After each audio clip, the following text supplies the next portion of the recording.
Hello friends, welcome back. In this video, we shall be looking at a few frequently asked questions. If you have any more, please do not hesitate to post them on the comment section of this video below. The first question that comes to the mind is, why should we allow access to people through our area? We are allowing people of the Athashri Valley project, which are fellow senior citizen societies coming up. Why should we allow them to access the clubhouse if the land belongs to us, both OS 11 as well as R 18, and why we should allow other members of the Forest Trail Township community to access the garden plot north of our property, which is designated as G5, to trespass our property. Well, first of all, it's not a trespass, and we'll see what is the correct and appropriate term to use for such an action. What does the law say about it? The law is very clear. As I said, there are two laws which are very ancient, so to say. They date back to 1800s. From the 19th century, we are now in the 21st century. And there is very little to dispute about these laws because there is a lot of case law on that, a lot of judgments, so it's pretty well understood. And it does not even invite any controversy or discussion. But let's take a look at it. The Indian Easement Act says, and the Transfer of Property Act say the following. Easement is defined as a right to use another person's property to access his own property. This is something you have to grant. So even if you are owning OS 11 and R 18, that plot of land designated as G5, which is a garden area, as designated in its permitted land use and approved by the PMRDA, we have to allow that right to access the property which is collectively owned by the township and is presently held in the ownership of the promoter. The Transfer of Property Act imposes the burden of obliging the person holding property and having access presently. He will continue to enjoy that, and he can put that as a binding condition before transferring the property to us. Briefly stated, easement is the right to the limited use of land without possession. People will be able to cross over that patch of land as a matter of right, even though they will not have the right of possessing it. That stays with us. For exercising the right, the owners of the two properties shall be different. As for instance, now G5 is owned by the project proponent, PSCL, and once the conveyance happens, OS 11 and R 18 and G51 will all belong to us. So if we do not designate a specific path to access G5, then those people are free to access that through our property through any entrance available.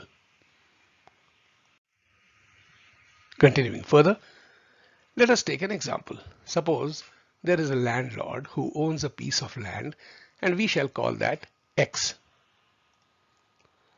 This property is having a gate for entrance and is provided with an access road. The project proponent makes a building and he designates in the permitted land use town plan that has been approved by the appropriate authority. He designates one plot over here as B and another plot below that as C for whatever purposes they are designated, and the remaining portion of the land marked with the white line on the top is designated as property A. Now currently the owner is owning the piece of land called X, into which there are actually 4 divisions, A, B and C, and the portion above the white line which I have not designated with any alphabet. Now this owner is one single owner, and he is free to access any part of his property through any path that he chooses. In case he wants to hand over plot A to a new owner, then he can continue to use these access paths as they are, or he can negotiate a new pathway which will be the only pathway, the designated pathway to approach his property. So suppose he creates another gate in the property and creates a new road connecting that to the existing road. In that case, the new property owner of property A will have to cede rights to access B, and those old pathways can then be disallowed. That is where the land and the law stand today. Now let us put this into a present day example. I have used the same color scheme. Instead of A, we have R18, and this is known in Easement Act as subservient heritage. I'll come to that shortly. The square shown in blue is what was designated as B, and that is OS11 in our present case. And C is G51. You're all familiar with these numbers and alphabets. OS11 is the dominant heritage. Even if OS11 is not transferred to us and is retained by the builder, he will still have access rights to OS11 and beyond. What do we have beyond? We have the G5 garden area, which also belongs to the project proponent. So if a new pathway is made, then the new owner of R18 can insist upon using only that pathway to access OS11 or G5 garden area. I hope by now the provisions of Easement Act and the Transfer of Property Act are very clear with the help of this graphic. Once those arrowed lines in yellow are provided and granted, then that is the only way the project proponent or his successors or whomsoever he sells the property in future will have to use. The word dominant heritage means that he was owning the entire piece of land, and since he has no other access to the main road and he has been using that on a regular basis, which we have seen with our own eyes for the past 4 years and much longer than that before we came into the picture. So therefore, he has a dominant right or a dominant heritage to access through property R18. Our position is known as a subservient heritage. We have to cede those rights of passage. In this case, it will be ceding rights to the owner and user of G5 garden area. And that is how this clause has come into existence into the conveyance deed. This is just a natural outcome. Let us see what we can do otherwise. First, we'll answer another question that has come up. Is easement the same thing as transfer of property? Short answer, no. Easement is not transfer of property. It is only allowing passage to the owner or his successors or to his lessors, whomsoever he leases that property, or according to whatever plans have been approved by the authorities.